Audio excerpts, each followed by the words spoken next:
নমস্কার, আপনারা দেখছেন ভিশন প্লাস নিউজ, সঙ্গে রয়েছে আমি দিশা।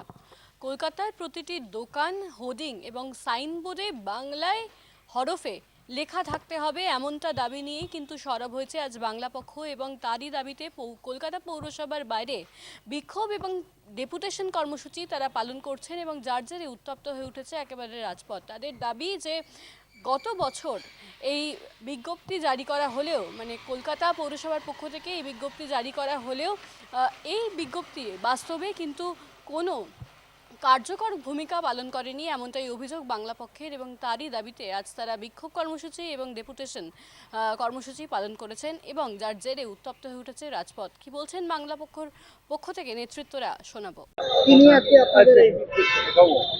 আগামী দুদিন পরেই 21শে ফেব্রুয়ারি মাতৃভাষা দিবস, আন্তর্রাষ্ট্রীয় মাতৃভাষা দিবস। আজ ভারতে বাংলায় কথা বলা অপরাধ, বাংলায় কথা বললে বাংলাদেশি। সেই সময় গত বছর কলকাতা পুরসভা নিয়ম করলো যে বাঙালি সাজতে, বাংলা ভাষার পক্ষে বলতে, যে সমস্ত সাইনবোর্ডে, দোকানে, সব জায়গায় বাংলা ভাষা থাকতেই হবে। কিন্তু সেই নিয়মটা কার্যকর হলো না।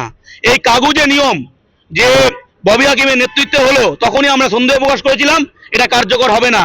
এবং 1 বছর পরে কলকাতা ঘুরে দেখুন, কোথায় বিভিন্ন জায়গায় শুধু হিন্দি লেখা আছে, কোথাও শুধু উর্দু লেখা আছে, কোথাও শুধু ইংরেজি লেখা আছে। আমাদের কোনো ভাষার সঙ্গে বিরোধিতা নেই, হিন্দি থাকুক, উর্দু থাকুক, ইংরেজি থাকুক, কোনো সমস্যা নেই। বাধ্যতামূলক ভাবে বাংলা থাকতে হবে এবং সব থেকে বড় বড় অক্ষরে থাকতে হবে।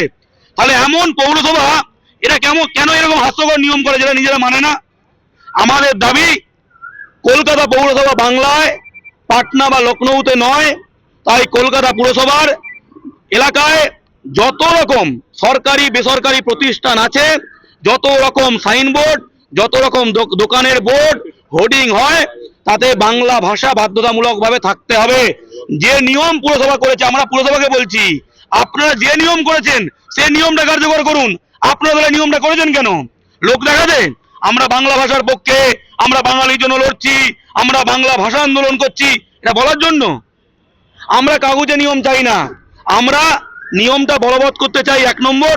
2 নম্বর, হকারের লাইসেন্স সে যে হিন্দিভাষী হোক, উর্দুভাষী হোক, বাঙালি হোক, যেই হোক, যারা দীর্ঘদিন বাংলায় আছে তারা পাবে। মাননীয় মুখ্যমন্ত্রী বললেন নবান্ন সভাঘর থেকে যে বাইরের রাজ্য থেকে আসছে আর বসে যাচ্ছে, কলকাতায় বাংলা বলা লোক কমে যাচ্ছে। আমি বলিনি, আমরা তো অন্য সারাক্ষণ বলছি। মাননীয় মুখ্যমন্ত্রী বললেন। তারপর বিভিন্ন জায়গায় এখনো নতুন করে ফুটপাতে বাইরের রাজ্যের লোকজন এসে বসে যাচ্ছে। বাঙালি বসতে পারে না, বাইরের রাজ্যের লোকজন এসে বসে যাচ্ছে।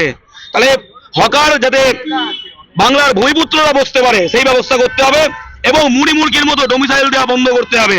নিয়ম মেনে একদম, যারা এখানে দীর্ঘদিন আছে, 15 বছর আছে, তাদের নিয়ম মেনে তাদের ডোমিসাইল দিতে হবে। এই 2 রাজ্যে ভোটার কার্ড আছে অনেকের নাম বাতিল হয়েছে, তারা কি করছে, ফর্ম 6 দিয়ে কলকাতা ডোমিসাইল দিয়ে, পৌরসভা ডোমিসাইল দিয়ে ঢুকে যাচ্ছে। এটা করা যাবে না। ডোমিসাইল একদম খুঁটিয়ে দেখে সঠিক লোককে ডোমিসাইল দিতে হবে। কৌশিক মাইতি, বাংলা পক্ষ সাংগঠনিক সম্পাদক।